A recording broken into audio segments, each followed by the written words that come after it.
A missing 3-year-old boy in the Hunter. The mystery is deepening this morning. Did he walk off or was he kidnapped? It was a desperate race against the clock. We just want to find him. I want him to come home.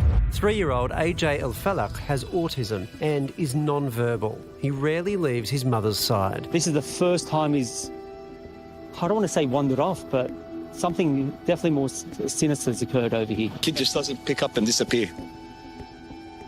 Not from here. After searching day and night, authorities' hopes were fading. Suspicions of foul play were growing. I think, like anyone, the longer something goes on, I guess the more worried you become. But at 11:30 this morning, a breakthrough. Stand by, steady.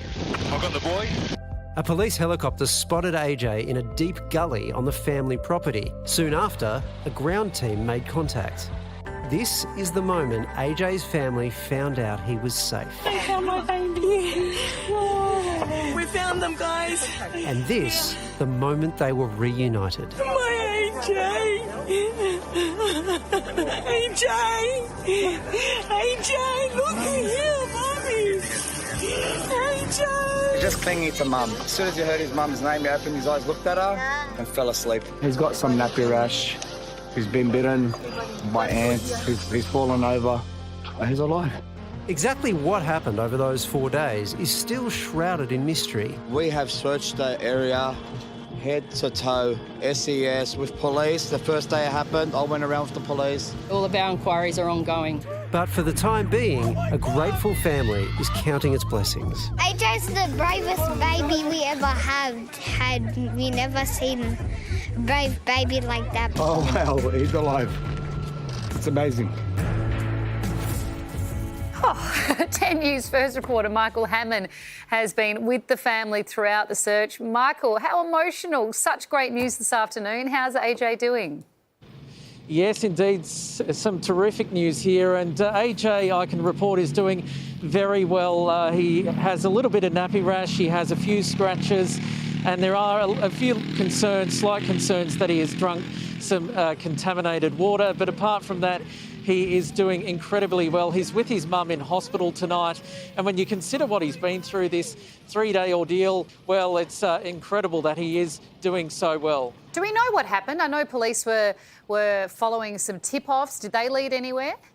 Yeah, so it seems he did simply just slip away from his home. Police were looking into a few lines of inquiry, one being that there was a suspicious-looking white ute that passed through the area around the same time he disappeared.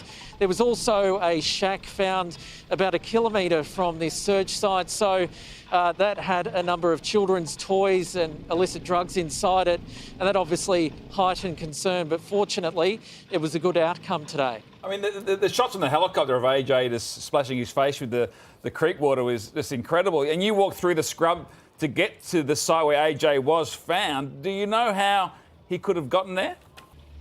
Yeah, that's a little unclear at this stage. I guess only AJ really knows. But the remarkable thing is that searchers had actually gone through that area quite extensively and a few times, but it was actually the Polair helicopter which spotted him, and then fortunately there were also a number of SES volunteers in the immediate area, so they went over to him and they comforted him and stayed with him until paramedics were able to arrive, and they were able to bring him up for that magical moment where he was reunited with his parents. And of course, AJ, well, like William Callahan last year, and a very similar story, is he's autistic but also non-verbal. So it's not the easiest thing in the world for the police to get his attention and then start to coax him away. Do you have any idea how they did that?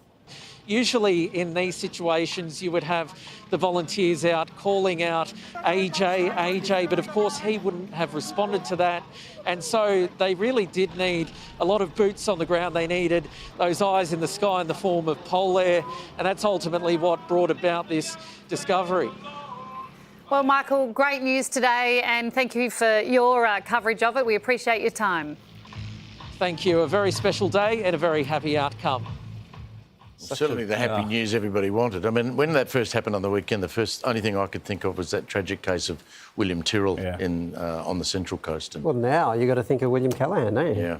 I mean, it's the same story. Yeah. Lightning has struck twice. Incredible. I was watching it this morning, though, and it really felt like there was a sense of dread. When the news came through this afternoon, I literally cheered and yelled out the bridge, "They found him!" I reckon that cheer went up right around the country. Yeah. And I think they're going to be celebrating into the night just quietly. And, With so much content online, it's sometimes hard to keep up with it all. And let's face it, who has the time? The Project YouTube has you covered with the stories that matter. Hit subscribe for a daily list of the news that you need to know.